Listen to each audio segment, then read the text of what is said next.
Sir हमने सुना है पाकिस्तानी एयरफोर्स ने राफेल गिरा दिया। नहीं, वो फेक न्यूज फैला रहे हैं। लेकिन वो तो राफेल गिरा हुआ है। उन्होंने नहीं गिराया, हम उतरते ही ऐसे।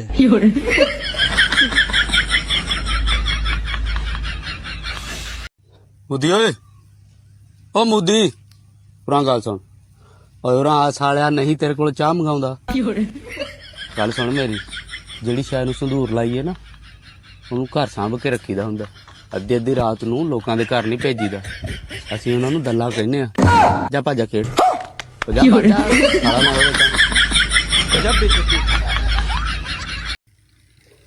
ਅੱਛਾ ਇੰਡੀਆ ਵਾਲਿਓ ਤੁਹਾਡੇ ਵਾਸਤੇ ਨਾ ਮੇਰਾ ਇੱਕ ਪੈਗਾਮ ਹੈ ਵੀ ਆ ਜੰਗ ਜੁੰਗ ਵਾਲੀਆਂ ਗੱਲਾਂ ਨਾ ਛੱਡੋ ਪਰਾਂ ਦਫਾ ਕਰੋ ਇਹ ਪਹਿਲੇ ਜਿਹੜੀਆਂ ਜੰਗਾਂ ਹੋਈਆਂ ਨੇ ਨਾ ਸਾਰੀਆਂ ਉਹਨਾਂ ਦੇ ਵਿੱਚ ਸਾਡੇ ਕੋਲੇ ਸੀ ਨੂਰਜਹਾਂ ਉਹਨੇ ਬੜਾ ਸਾਡਾ ਖੂਨ ਗਰਮਾਇਆ ਤੇ ਹੁਣ ਸਾਡੇ ਕੋਲ ਆ ਨਸੀਬੋ ਲਾਲ ਉਹਨੇ ਤਾਂ ਕੱਲਾ ਖੂਨ ਗਰਮਾਇਆ ਸੀ ਨਾ ਨੂਰਜਹਾਂ ਨੇ ਉਹ ਨਸੀਬੋ ਲਾਲ ਨੇ ਤੇ ਦਿਮਾਗ ਵੀ ਤੱਤਾ ਕੀਤਾ ਪਿਆ ਇਹ ਸਾਡੀ ਕੋਈ ਹੋਰ ਫਰਸਟ੍ਰੇਸ਼ਨ ਅਸੀਂ ਕਿਤੇ ਹੋਰ ਕੱਢ ਦੇਣੀ ਹੈ ਇਹ ਭਲੇਖੇ ਚ ਨਾ ਰਹੋ ਹੁਣ ਬਹੁਤ ਦਿਮਾਗ ਨੂੰ ਚੜੀ ਪਈ ਹੈ ਇਹ ਸ਼ਮਾ ਨਾ ਤੈਨੂੰ 11 ਵਜੇ ਪੱਟਾ ਤੇ ਬੁੱਕੀਆਂ ਮਾਰਵੇ ਹੁਣ ਇਹ ਤਾਪੀ ਚੜਦੀ ਹੈ ਬੰਦੇ ਨੂੰ ਗਲ ਪੈ ਜਾਣਾ ਸੀ गल सुने ना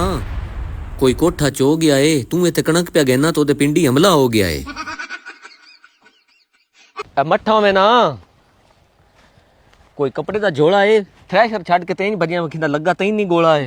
कोई काने तार वेना गोले दा तो मैन रोले ही कोई नहीं मैं ओ दिठा नाली मार वेना अखलों में ना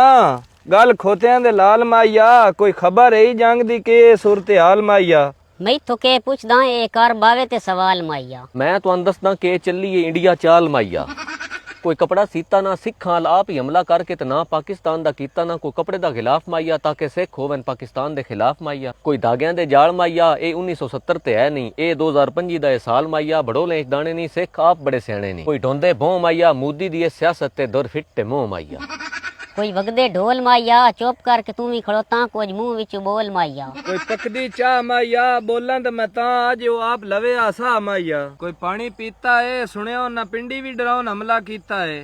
ये गल मैं तेन समझाइना ते नाल ही ना अपने भरावां ने भी समझाइना दोस्तों इस वक्त पाकिस्तान हालत जंग दे विच जंग दे विच अपनी फौज दे नाल शाना बशाना हो के जिहड़ी कौम खड़ी हुंदी है हमेशा उह फौज ही लड़दी है इस वक्त ना कोई नून लीग है ना कोई PTI है ना पीपल पार्टी ना होर कोई पार्टियां ने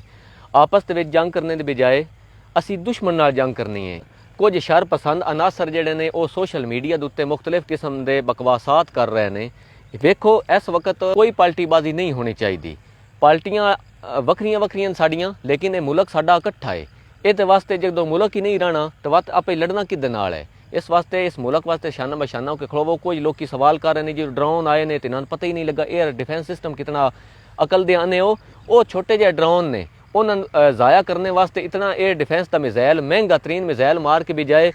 वो मिज़ाइल मार के उन्हें तो अपना नुकसान करने दे किहड़े तरीके दे नाल दिल च असीं सोटियां नाल ही उडा लईए आराम नाल सकून नाल साडी एयर फोर्स जिहड़ी आर्मी है साडी वो भिड़दी पई है जंग वास्ते हिकमत अमली चाहिदी हुंदी है ये जंग कोई कौडी नहीं अगले चाट मारनी तो तुसीं भी रख के फौरन मार देनी है हमेशा वो फौज जितदी है जिहड़ी हिकमत अमली ते काम करदी है इंशाअल्लाह साडा जिहड़ा जवाब हो सी ना वो ऐसा जवाब हो सी गया कि कोई सवाल ही ना पैदा हो सी गया ਅਸੀਂ ਜਿਹੜਾ ਆਪਣੇ ਬੈੱਡਾਂ ਤੇ ਆਪਣੇ ਕਮਰਿਆਂ ਵਿੱਚ ਠੱਡੇ ਏਸੀ ਲਾ ਕੇ ਫੌਜ ਦੇ ਉੱਤੇ ਤਨਕੀਦ ਕਰ ਰਹੇ ਹੁੰਦੇ ਆ ਨਾ ਇਤਨੇ ਸਕੂਨ ਦੇ ਨਾਲ ਉਸ ਸਕੂਨ ਦੇ ਪਿੱਛੇ ਵੀ ਸਾਡੀ ਇਹ ਪਾਕ ਆਰਮੀ ਹੈ ਇਹ ਬਾਰਡਰਾਂ ਉੱਤੇ ਭਿੜਦੇ ਪਏ ਨੇ ਫੌਜ ਨੂੰ ਨਹੀਂ ਪਤਾ ਕਿਵੇਂ ਭਿੜਨਾ ਤਾਂ ਤੁਸੀਂ ਲੱਗ ਜਾਓ ਉੱਥੇ ਬਾਰਡਰਾਂ ਤੇ ਵਰਦੀਆਂ ਵੀ ਤੋਂ ਬਗੈਰ ਵੀ ਲੱਗੇ ਜਾਓ ਬੇਸ਼ੱਕ ਤੁਸੀਂ ਅਸਾਂ ਆਰਮੀ ਦੇ ਨਾਲ ਖੜੇ ਹੋਣਾ ਕਿਉਂਕਿ ਇਸ ਵਕਤ ਕੋਈ ਪਾਰਟੀਬਾਜ਼ੀ ਨਹੀਂ ਹੋਣੀ ਚਾਹੀਦੀ ਸਿਸਟਮ ਨਾਲ ਸਾਨੂੰ ਇਖਤਲਾਫ ਹੋ ਸਕਦਾ ਹੈ ਲੇਕਿਨ ਇਸ ਮੁਲਕ ਨਾਲ ਨਹੀਂ ਮੁਲਕ ਦੀ ਸਲਾਮਤੀ ਵਾਸਤੇ ਸਾਨੂੰ ਸਾਰਿਆਂ ਦਾ ਇਕੱਠੇ ਹੋਣਾ ਚਾਹੀਦਾ ਹੈ ਆਰਮੀ ਤੁਹਾਨੂੰ ਮੁਤਮਈਨ ਕਰੇ ਸੀਗੀ ਤੁਹਾਨੂੰ ਵੀ ਔਰ ਨਾਲ ਜਿਹੜੇ ਸ਼ਰ ਪਸੰਦ ਅਨਾਸਰ ਨੂੰ ਸਾਡੇ ਵਿੱਚ ਉਹਨਾਂ ਨੂੰ ਵੀ अल्लाह पाक इस मुल्क नूं सलामत रखे पाक फौज जिंदाबाद पाकिस्तान पाइंदाबाद आ वज्जा ओए हैं तां वज्जिया इधर वज्जिया उत्ते ही ओ ले ओ एक और आ गया ओ आ गया ओ आ गया ओ फिर आ गया भैन चोद ओए थल्ले जा रिया थल्ले चल हाय वाहिगुरू हाय वाहिगुरू हाय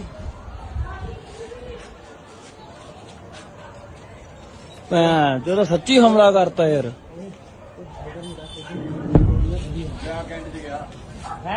सीधा ही कैंट करनी जा रहे हैं ना ये साले आ किधरों रहे हैं तेरे आ किधर डिग्या होए ਲੈ ਬਾਬੇ ਹਾਏ ਤੇਰੀ ਭੈਣ सब कुछ सीखा हमने ना सीखी होशियारी